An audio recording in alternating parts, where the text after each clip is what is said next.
Alright guys, Tom here and welcome to a new video. This is my WWE RAW review for this week, and let's get right into this guys. If you guys could also smash the likes, that'd be absolutely hugely appreciated. If you're a subscriber or you just randomly clicked on this video, I really hope you're going to enjoy my review. Let's get down into this week's Monday Night Raw review. What did happen on Monday Night Raw? We had Brock Lesnar and Roman Reigns on the highlight reel. We had Roman Reigns against Rusev, and we also had a funeral for a trombone. It was, in my opinion, a little bit too mediocre for a go-home show, especially the go-home show for the Royal Rumble. You want something exciting to happen, you want something to grab onto. Was there really a reason? Did they really give us a reason to watch the pay-per-view on Sunday?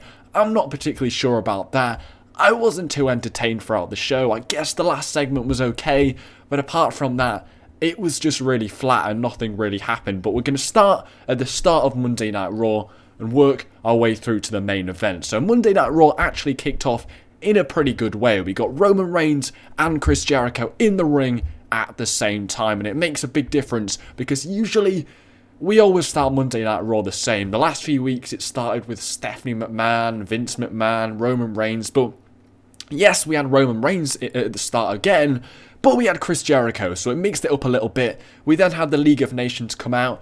It was really funny in parts. It went on for a little bit too long, but I really like the fact that they actually gave us a reason to get behind Roman Reigns in this match against Rusev, which followed the promo at the start of the show. Usually, your matches on Monday Night Raw don't really mean much, but with the segment at the start, the back and forth between the League of Nations and Roman Reigns, it actually gave us a reason to watch the match which happened afterwards, which I quite liked, because particularly on Monday Night Raw, there's no real reason to watch half the matches, but they actually gave us a reason to watch Rusev against Roman Reigns and actually get behind Reigns in his match, and the match was actually really good. I actually quite liked it. It was one of the best matches of the night. Chris Jericho as the special guest referee was hilarious. He exaggerated the when he was sending out the League of Nations, but it was all in good humour. It was a really nice way to start Monday Night Raw. The promo at the start of the show between Jericho and the League of Nations was funny as well. There was some really good lines in that.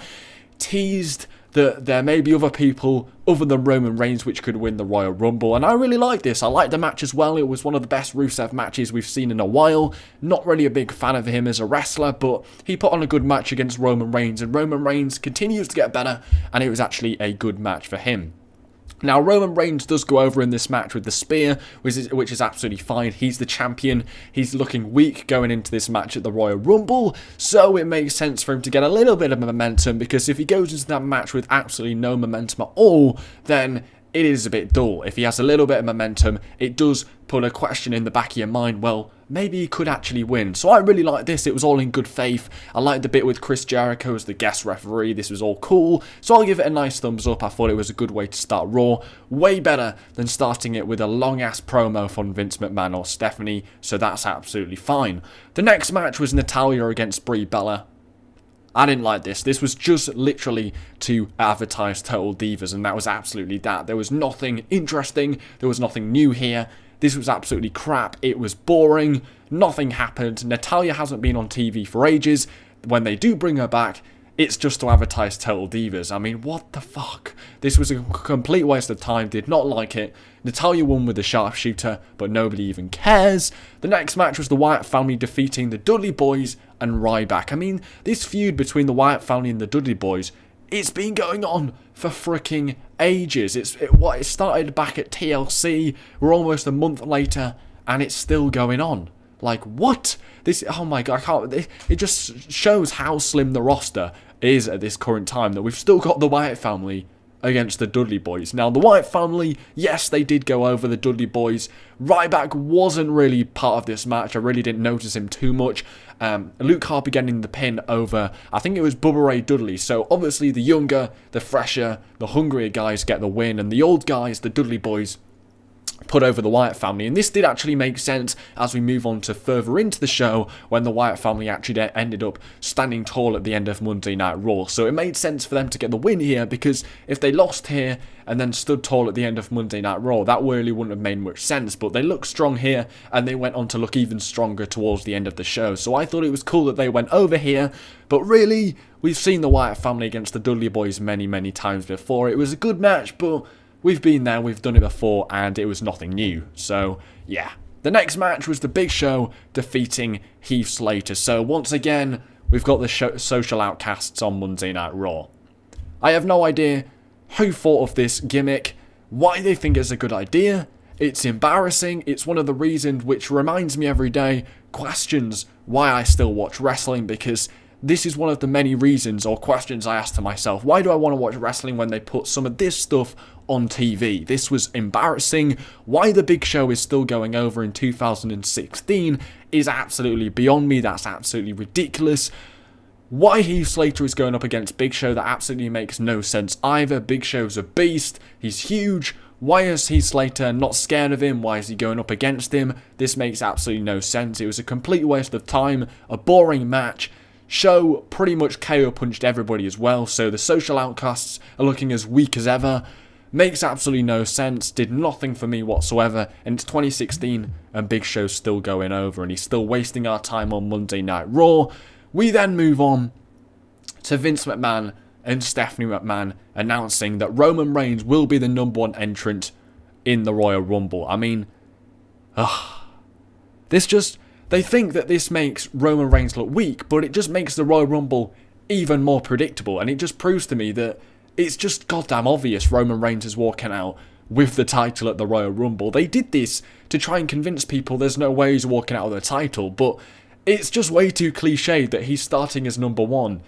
It just does the opposite effect. I mean, they think that, oh, he's starting at #1, there's no bloody way he can win, but him starting at #1, it's just a cliched way to have him win. I mean, this was just horrific. It went on for way too long. They spun the thing like 3 or 4 times. The same name came out every time. Really predictable that was going to happen. Did absolutely nothing for me. Not acted very well either. Embarrassing. Waste of time. We all knew what was going to happen. We all know what's going to happen at the Royal Rumble. Anyway, we then move on to Becky Lynch against Tamina. So Lynch won by submission with the disarmer. After the match, Lynch goaded Ric Flair into agreeing to a match between Becky and Charlotte at the Royal Rumble, which is great. This should be a really good match at the Royal Rumble. Finally, they have announced the match for the Royal Rumble. It's been a long time coming, but they're finally doing it, so it should be really good. The only gripe I have is why Tamina was facing Becky Lynch. I have no idea.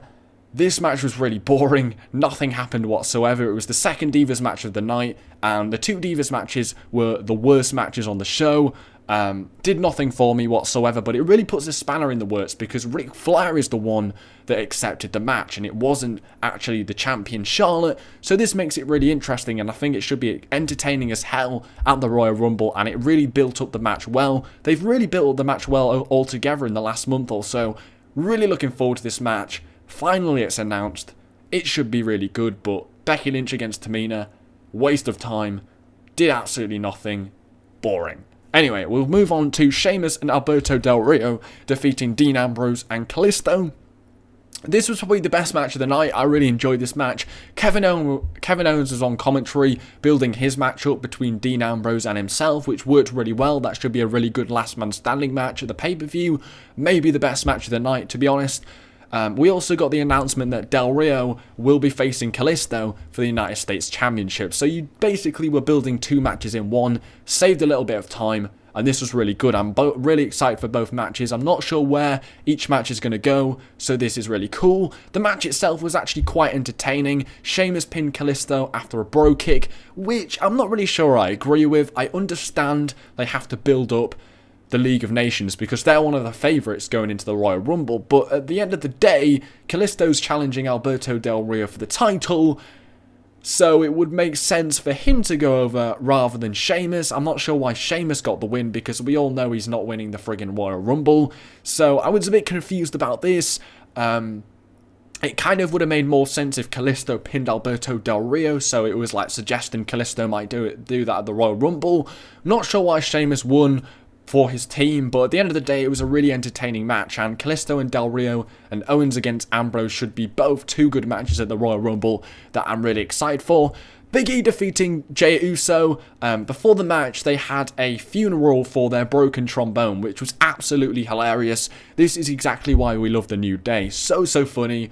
That was absolutely awesome. The match itself was okay, but once again, like the other tag match between the Dudley Boys and the Wyatt family earlier on in the night, it just felt like we'd been there and done it before. I mean, the tag team division is looking so stale at the moment, so dry. There's absolutely nothing new happening. We've seen this all before, and we're going to get it again at the Royal Rumble. So Big E against Jey Uso here, and at the Royal Rumble, we're going to get the New Day against the Usos. That doesn't interest me whatsoever. We've seen it all before. The New Day should quite easily retain their titles as well. This match was okay. You just had the thought that we see this every week in and week out. It's the same old stuff, and they're bringing nothing new to the table. It's cool. The New Day are awesome, but the other tag teams in the division are just pathetic. There's nothing out there for the New Day. So overall, it was an okay match.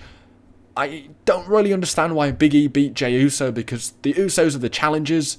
It's the same problem I had with Kalisto getting pinned. I mean, you want to suggest that the tag team championships could be won by the Usos, so a way to do that would be to have the Usos go over in this match, but for some reason they had the champions go over in this match, which doesn't make a lot of sense. That doesn't really suggest the title's going to change hands at all, doesn't make the title division exciting at all either, so I'm not sure why the New Day and Big E especially won here, but it was an okay match, and that's all I can really say about it. The next match was the last match of the night. Now, it kind of felt like the main event because it was the last match of the night, but it was just a bunch of people who nobody cares about, will never care about. They have, like, no future, and yeah, it's Neville, who's the only guy in this match anybody cares about. Mark Henry, Titus O'Neil, R-Truth defeating Tyler Breeze, Stardust, and The Ascension. I mean, if that is the worst tag match could have put together in the whole year, then you've got that right there. I mean, what?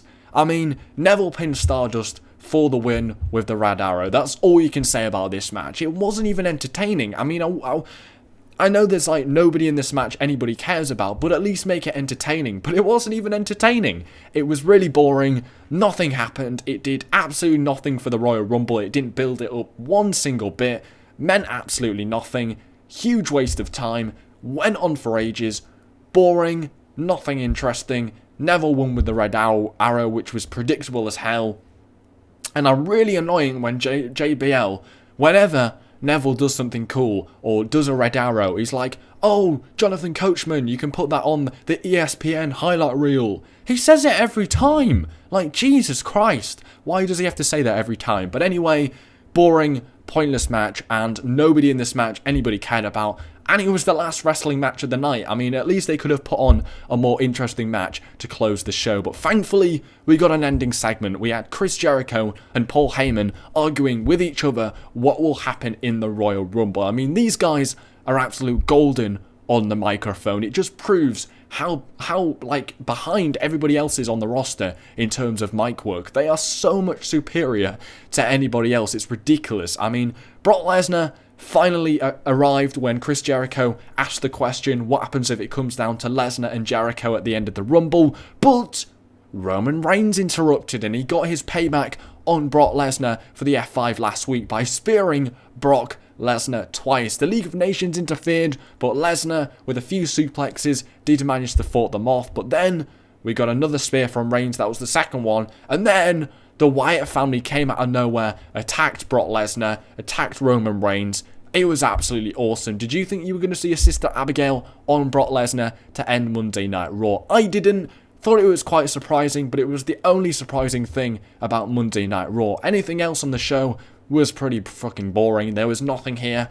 The ending segment was way better than the whole other rest of the show combined. I mean, yes, the ending segment was good because it suggests literally anybody could win the Royal Rumble. Now, the Wyatt family are looking the strongest out of anybody at this current time, but you could have the League of Nations who are involved in this segment. Any one of those four could walk out with the championship. You've got Brock Lesnar who could walk out with the title. You've got Roman Reigns, Chris Jericho. All these names at the end of the segment to close Monday Night Raw could technically walk out with the WWE title. And that really did convince me that we could have a good Royal Rumble match. And maybe Roman Reigns isn't winning after all. I'd still say he's my favourite, but I suppose this segment was done to present other people who could potentially walk out with the title. So they did a good job here. The rest of the show just really didn't feel like a go-home show for the Royal Rumble. I mean, it just didn't feel like they knew there was a pay-per-view on Sunday. It was just, there was just way too many stupid booking decisions, boring matches which meant absolutely nothing. I mean, that Neville match, why, what? Whose idea was that? Anyway, I'll give this Monday Night Raw this week a 6 out of 10. That's not a great rating. But anyway, hopefully the Royal Rumble is better. The review will be on my channel Sunday night straight after the show. Take care, guys. Hopefully you have in fact enjoyed this video. Spike your hair. Alright guys, Tom here and welcome to a new video. This is top 10 wrestlers who were fired from WWE. This is